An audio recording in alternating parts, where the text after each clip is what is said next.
guys, welcome back. It's been a while, but we're going to explain why in this video.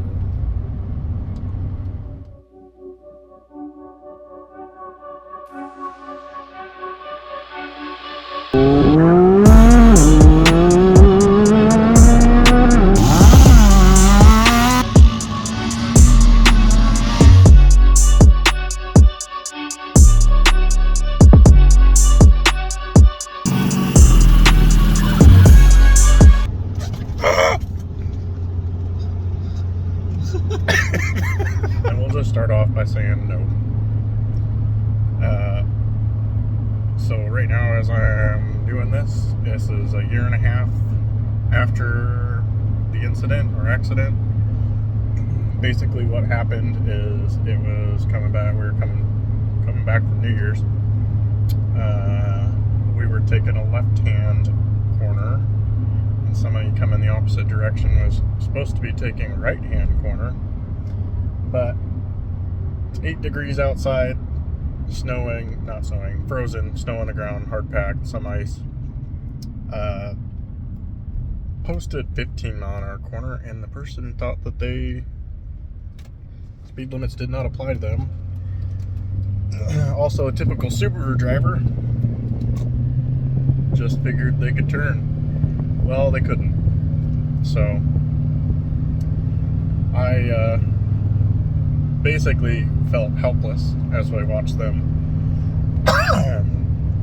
drive straight into the side of the truck. Here's some pictures. I'll flash those up. Now, I'm not going to show pictures of their car or say any of their information, anything like that. But it was pretty violent. I mean, yeah, that's all I'll say about that. You know, we got pretty lucky. I'm a contractor. Let's say that. I need my truck. There's a trailer behind me. That trailer is now new since when I didn't have this truck. It was in the middle of getting repaired. Got that so I could tow it behind the Titan, because you can't fit a full 8-foot sheet and your tools comfortably in the back of a 6.5-foot bed. You just can't do it. But anyways, story with the Duramax. When they hit it, they got so lucky that they didn't actually come into the cab. There's just a little bit of cab damage on the backside, but the main impact was to the bed, completely sheared the axle and leaf springs off of it. The hangers somehow were fine. Exploded the left rear wheel. The face of it was fine. I'll show you some pictures here, but the backside just shattered it, ripped it off the studs. It was a mess. It was kind of a battle in the beginning. Literally, they took me away in an ambulance. My back was killing me. My neck and shoulders were killing me. They took me to the closest hospital.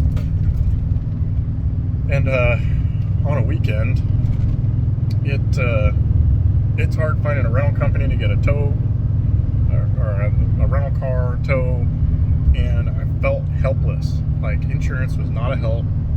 It's almost like, yeah, file a claim and we'll get to you as soon as we can. It was rough. And then for almost a week, we couldn't get a hold of the tow company that the state trooper had come tow the truck, because they showed up on scene. State trooper showed up on scene, had him tow it. I ended up having to get him back involved to actually call the tow company and be like, hey, you need to get with this guy, or else you have a time limit to notify where it's at. They, on the last day, finally got a hold of me, but we ended up having to have a different tow company that the insurance paid to go get the truck from them, because the adjuster couldn't go to hold of them initially and take the truck from them. And and take it to a different yard. Well, they ended up taking it to a body shop that couldn't get it, or couldn't even look at it for a while. And then they wanted to charge me to have it sit there. And so I ended up having to pay, essentially out of my pocket, a third tow truck to go get it and put it in their yard so that I could, when I got time and could physically get some stuff hooked up, get a rental truck, take my flatbed down there and pick it up. I did get a little bit of video of that with the rental truck. You know, I'm just gonna say it now. Those 6.7s have a little more power, but they don't tow as good. I'm just saying it. I'm throwing it out there. I know people are gonna crucify me, say there's no way that 2021 Ford doesn't tow as good as your 06 Duramax. Well, yeah, I'm gonna say yeah, it doesn't. Coming home from New Year's, somebody decided to take a corner too fast and run into me. Got the axle ratchet strapped into place so that it can kind of turn. Believe it or not, I was able to drive this onto the trailer. I just put it in 4, took the drive shaft off. Yeah. The wheel, oh, can't see it from this side. I don't want to flip it over. Completely broken from the back side. I mean, you can see smashed here, but it sheared the leaf packs out of it. There's my drive line. Threw my cooler down the road. Oh, we're not starting 2022 off right. This side looks okay. Strap job's not. Don't look at it. Yeah, it's got 4 straps. Anyways, this whole 6.7 powder poop, I don't know why everybody says it tows that good. So far, I'm not impressed. We haven't even gotten into some big hills yet. We'll see how it does.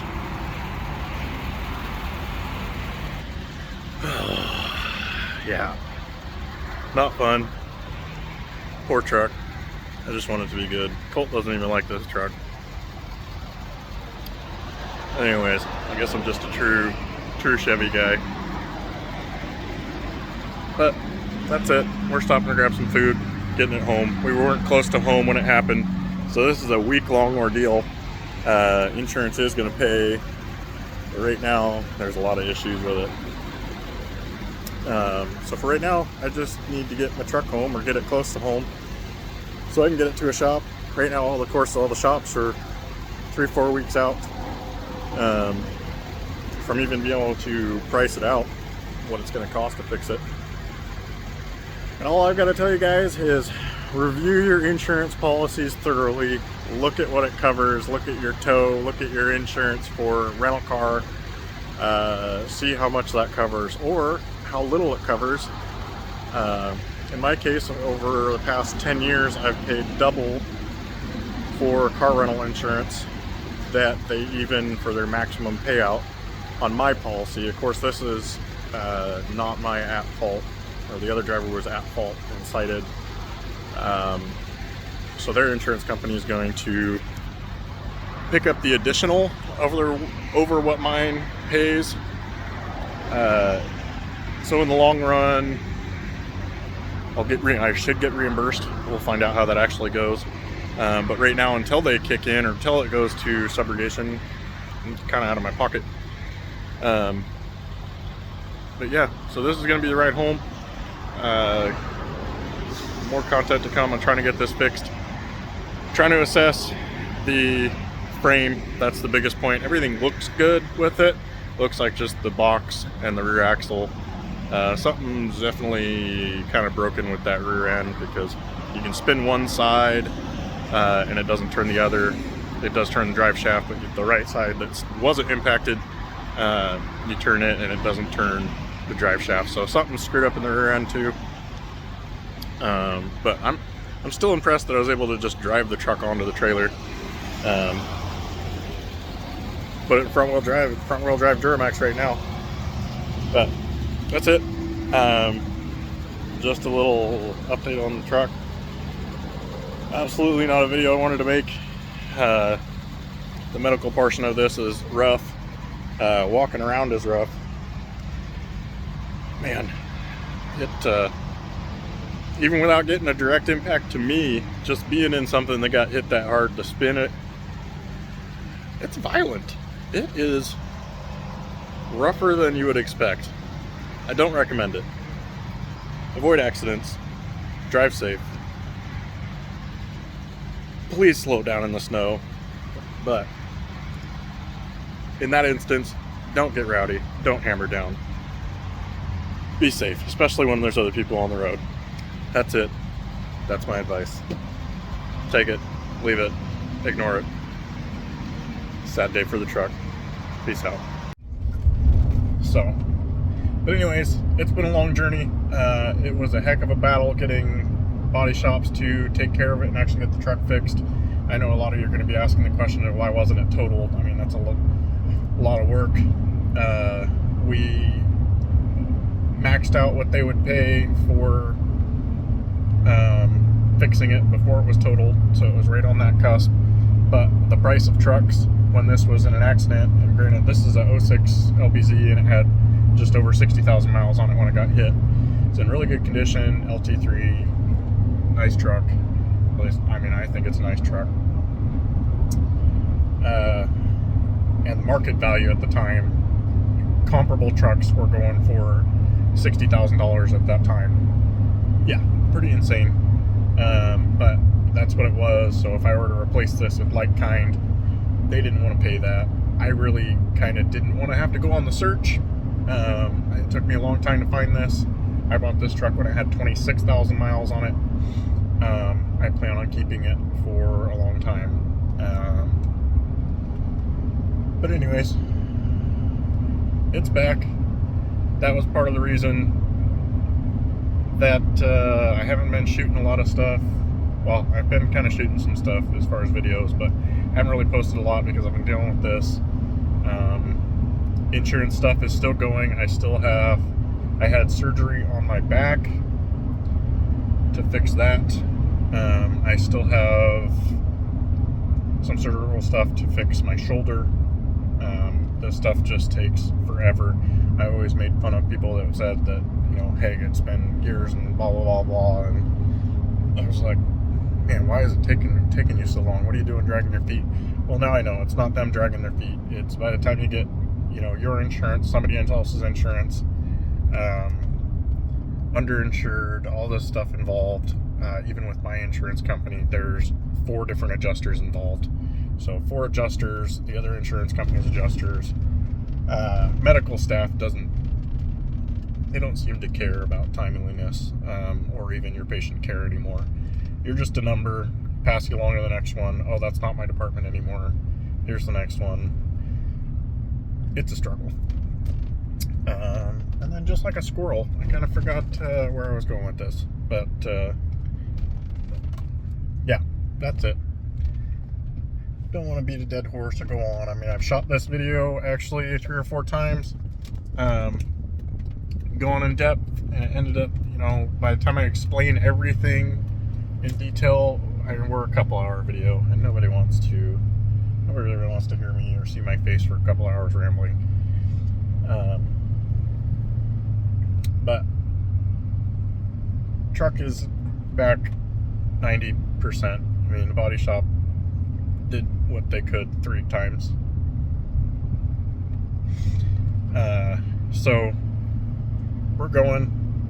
This truck, since it's now dirty, we're naming this thing the Dirty-Aught6.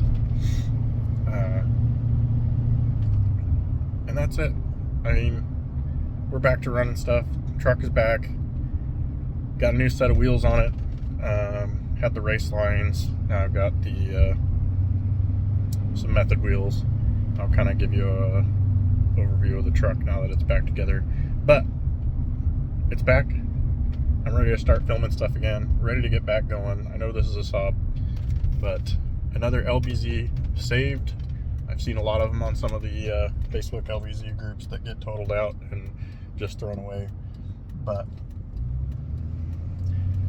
I'm letting this one live. I am keeping it. Rowdy Hammers is not letting this one go. But thank you guys for watching. Most of you probably haven't watched the end of this, just because it's a ramble, but it's my story. I'm glad to be here. I'm glad nobody was really hurt. Everything that happened can be, well, kind of fixed. I'm mostly broken from here on out, but I'm alive. Wife's alive. My buddy that was with me, unharmed. Dogs. Had 2 dogs with us. They were fine. Even though it was not my fault, I would have felt incredibly bad if something were to happen to any of my passengers while I was driving, because I feel like while you're driving, it is your responsibility to protect your cargo and your passengers, especially when there are people close to you. It's your duty. Drive safe. Don't drink and drive. Don't text and drive. There's a bunch of people texting and driving. Don't do that. Also, drive within the limits. I don't care if you think you're a rally driver. If you got a Subaru and it's icy and it says 15, maybe go slower than 15, because that's posted for the daytime in the dry when it's not 8 degrees outside in the middle of nowhere where help is not close. Yeah. But that's it. Get rowdy, hammer down. Got lots of content to come. Lots of stuff. I might show a few things with the truck. We got a lot of upgrades for it to go. Just ordered a bunch of stuff for the old YXE. So I'm super excited about that, but I'm hoping I can still get that in time and get stuff on. I might not film a super in detail video on it because it'll be crunch time to get it done before an event, or before Dunefest here in 2023. So, but that's the goal, is to have it back, done, and ready for then. I mean, it's not really down right now. It's just got something that I kind of band-aid fixed. And we all know that when you band-aid fix things, they break in the time where you don't want them to, like in the middle of a week-long trip. So, but for the final time, see you guys later. See you on the next one. Please like and subscribe. I would truly appreciate it. And you should enjoy it.